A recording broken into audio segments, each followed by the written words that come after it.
orang-orang yang menjadi pengikut para penyesat agama itu diantaranya yang pertama, memang dia sendiri tidak paham Islam. Dia sendiri tidak paham syariat. Kenapa tidak paham syariat? Karena tidak mau ngaji. Sehingga dia tidak tahu ajaran Islam yang sebenarnya gimana ini. Jadi ketika ada orang-orang yang menyesatkan mereka, mereka tidak tahu. Jadi ikut-ikutan saja. Maka bersyukur apabila kita semua di sini jadi santri, kemudian terus diajak untuk memahami Islam, terus diajak untuk memahami syariat. Tujuannya apa? Tujuannya agar kelak kita setelah keluar dari pondok ini menjadi orang-orang yang paham mana yang benar, mana yang salah, sehingga kita tidak mudah begitu saja disesatkan oleh musuh-musuh Allah Subhanahu wa taala. Itu yang pertama. Orang-orang yang gampang ikut-ikutan para penyesat agama daripada agama Allah Subhanahu wa taala, kemungkinan yang pertama ia tidak paham Islam, tidak paham syariat. Yang kedua, kemungkinan besar karena ada iming-iming duniawi, iming-iming materi yang diberikan kepada mereka.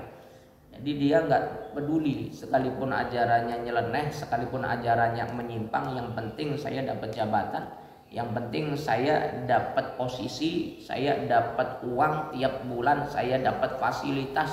Masalah menyesatkan atau gimana, sebodoh teing, saya nggak peduli. Ini orang-orang yang imanuhum fi amplopihim. Imannya di dalam amplop. Yang namanya iman harusnya fi qulubihim, tapi ini imannya fi amplopihim. Au fi kresekihim, au fi honorihim, au fi gajihim, au fasilitasihim. Orang-orang yang semacam nggak bisa diharapkan untuk memperjuangkan kebenaran. Tidak bisa diharapkan untuk memperjuangkan agama Allah Subhanahu wa taala. Kenapa? Karena termasuk orang-orang yang oportunis. Oportunis itu ketika di hadapan orang-orang beriman amanna, ketika di hadapan orang-orang kafir walau ila inni ma'akum innama nahnu mustazin. No, orang-orang oportunis, orang-orang yang bermuka dua, yang cari aman, cari selamat saja. Itu yang kedua.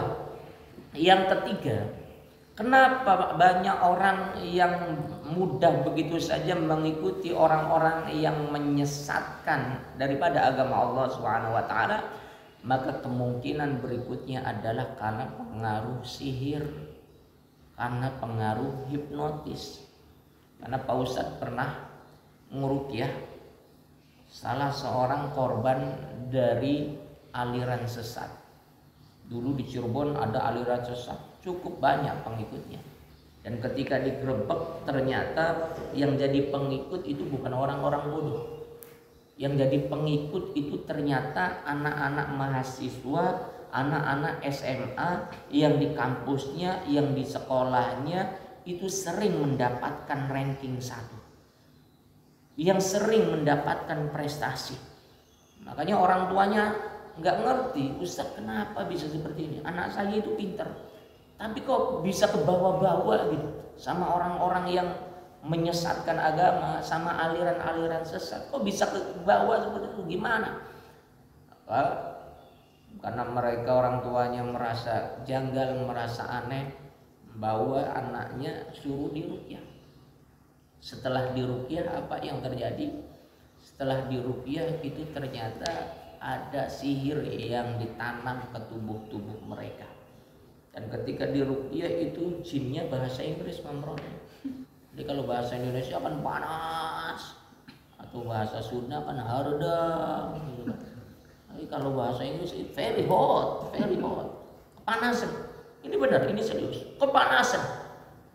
Tapi bahasa Inggris kan ada beberapa orang, lebih dari 10. Ketika diruqyah, jinnya pada ngamuk semua dan bahasa Inggris semua. Akhirnya ditanya, kamu itu siapa? Saya dari Israel. Saya dari Israel. Semuanya ditanya, jin saya dari Israel. Jadi rupanya jin impor juga.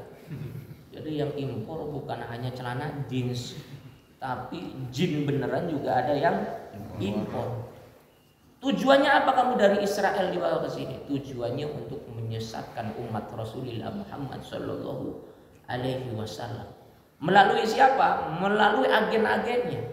Orang-orang yang menjadi pelaku dari aliran-aliran sesat ini.